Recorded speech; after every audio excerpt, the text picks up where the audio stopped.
Welcome back to The Grind. Today we're going to talk about some proposed Atlas changes that PG has suggested on the forums as a way to make Atlas a little bit more exciting and encourage people to do more attacks and battles. Now, this is not something that is planned to go into the game yet. It is something they have discussed and say that they're actively working on making become something that everybody would be happy to see in the game. So this Atlas Crusade proposal is actually a lot of details, so we're gonna go through it in a somewhat brief manner, I hope, and we'll discuss some of the positives and negatives. This is something that is not being put into game as of yet. They have put this proposal on the forums. A lot of people made comments and they have reworked the proposal. We have not heard from them since, but we're waiting to see if they're going to continue to work on a way to implement this proposal. And they have mentioned they will probably change the name,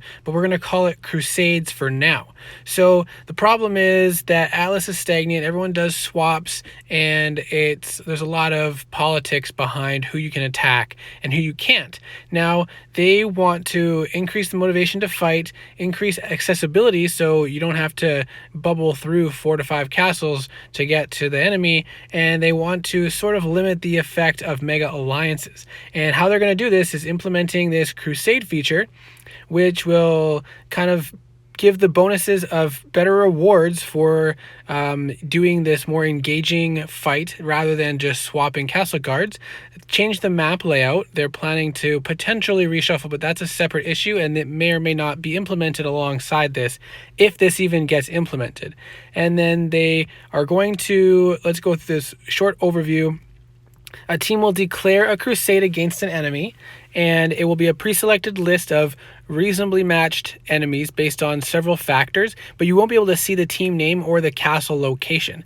And then each 5TA will fight to control that castle, and depending on how many troops you have over the other team, you will earn VP during a 24-hour period. And they may have this 24-hour period split into 2 or 3 1-hour or so long battles, so you don't have to be active the entire time. Others will not be able to attack that castle during this phase, and the winning side gets upgrades to the infrastructure and a massive Crusade aura buff. And if you lose, you will get a downgrade to your infrastructure and a Crusade aura debuff, it sounds like. The aura can grant up to 6 times tribute and 2 times gold to all the 5TA teams that opt in to helping out. So starting a crusade, the team chooses to start a crusade. They cannot start another crusade until the previous one is finished. So you can only have one going at a time. Sorry, you can only choose to attack with one crusade at a time. Choosing an enemy castle to fight, you choose it from the list of offered castles by the name. You don't get to pick which team or castle you attack. It's randomly selected, and you'll get bigger rewards for choosing the stronger team and the castles that haven't been defeated in a while. So they will be listed on like an easy or a hard or an average opponent. And then so you will be able to see how challenging that team is supposed to be compared to all your stats. And then the castle owner is not shown, but it will definitely not be in your 5TA. However, it could be a team from your 10TA or bigger.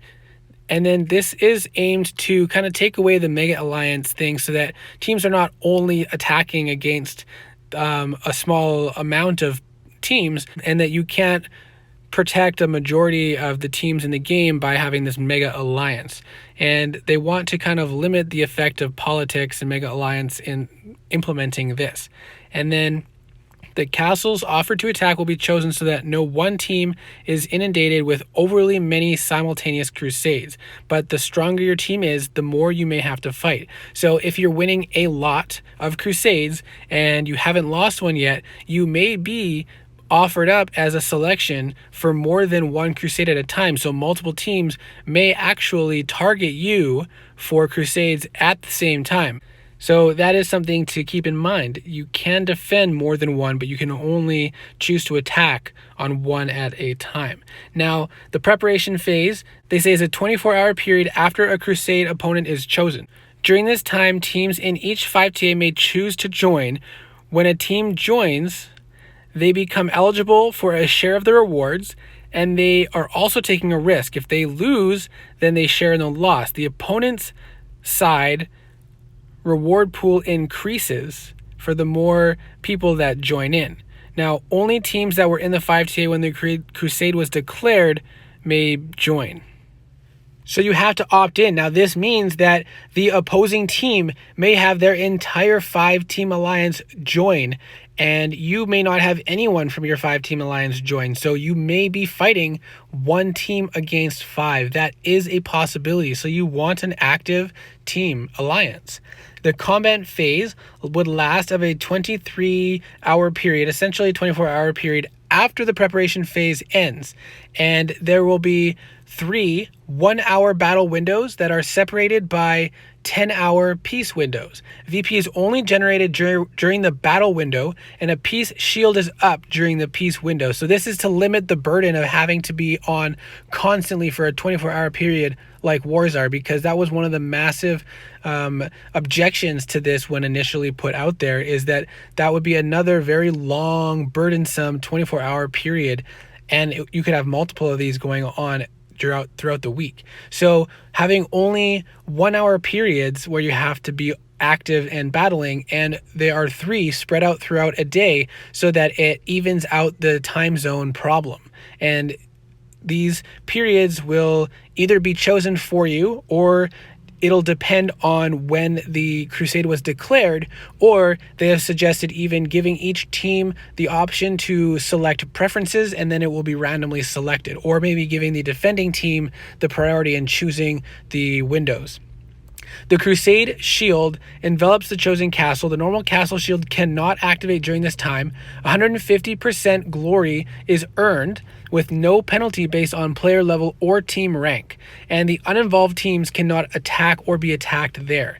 So this is a safe castle during this period where only the 2 teams of alliances can attack or be attacked, and the glory is 150% the normal glory output, and this does not depend on the level of the player or the team rank. So yes, a level 500 can kill a level 50 and get the same glory as if they attacked a level 500. Now, the involved team Primarchs cannot leave the Crusade Castle once they are there. Troops on Primarchs will die when the Crusade ends, and their owners will earn glory for it.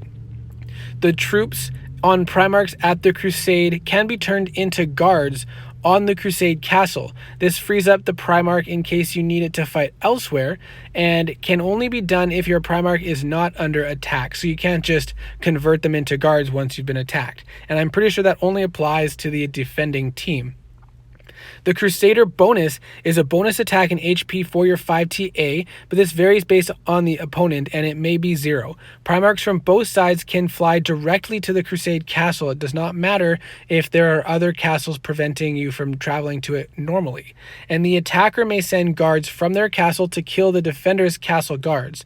The castle generates... so that means is if you have 2 million guards built up on one of your castles, and the castle you're attacking has 2 million guards, you can choose to use 1 million or 2 million to kill those castle guards so that they are taken out of the equation and earn more VP towards your Crusade. The castle will generate up to 1000 VP per second and steal 20% of the opponent's VP per hour.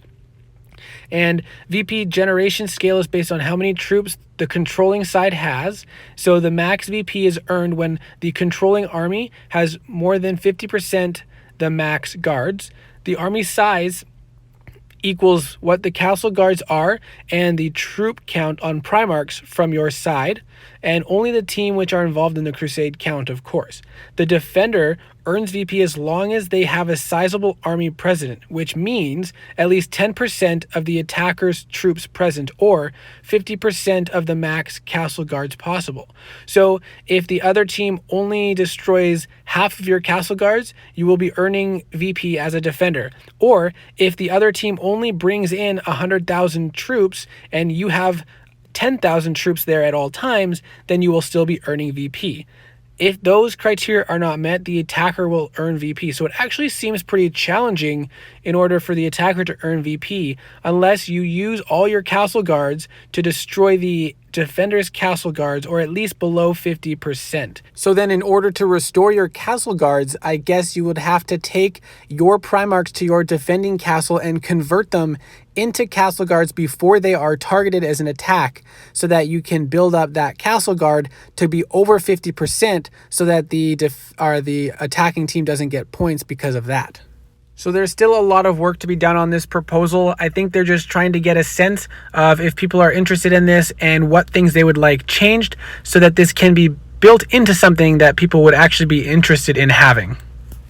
So the outcome, the winner is the side with more VP at the end of the combat phase. The winning side gets nails and Crusade aura points. So the bonuses we talked about before and nails are what are used to upgrade infrastructure if these changes are put into place. The losing side loses infrastructure and gets the negative Crusade. So that is the outcome.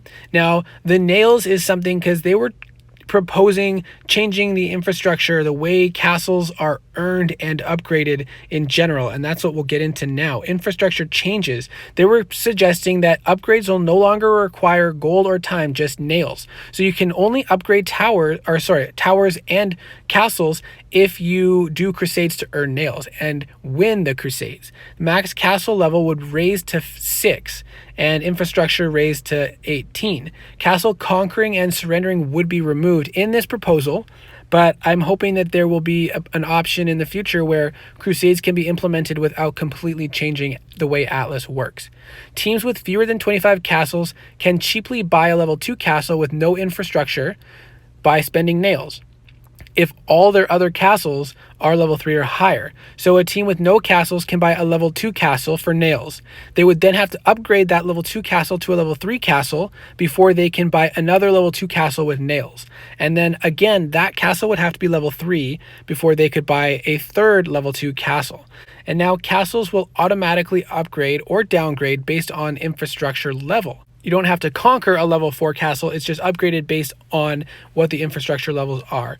And then a level 2 castle would be destroyed if the team loses a Crusade at that castle.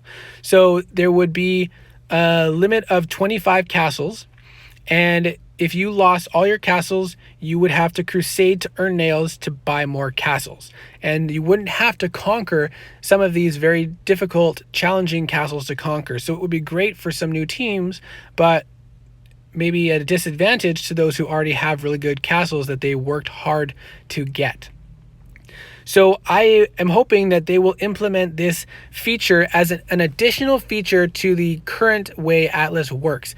How they would do that, I don't know. I would hope that potentially they would just open up a new island with castles that people will purchase with nails, but you can still roam around the regular Atlas map to destroy troops or attack castle guards or conquer castles still, because that is something that I think a lot of players would hate to see go from this game. So let me know what you think about these changes. If this is the first time you're hearing them, definitely let me know. And more importantly, go to the forums and check out the proposal, leave some comments about it, and keep an eye out for the next proposal that they release when they talk about more changes that they might be making to this plan and ask for more feedback. And I will see you in the next video.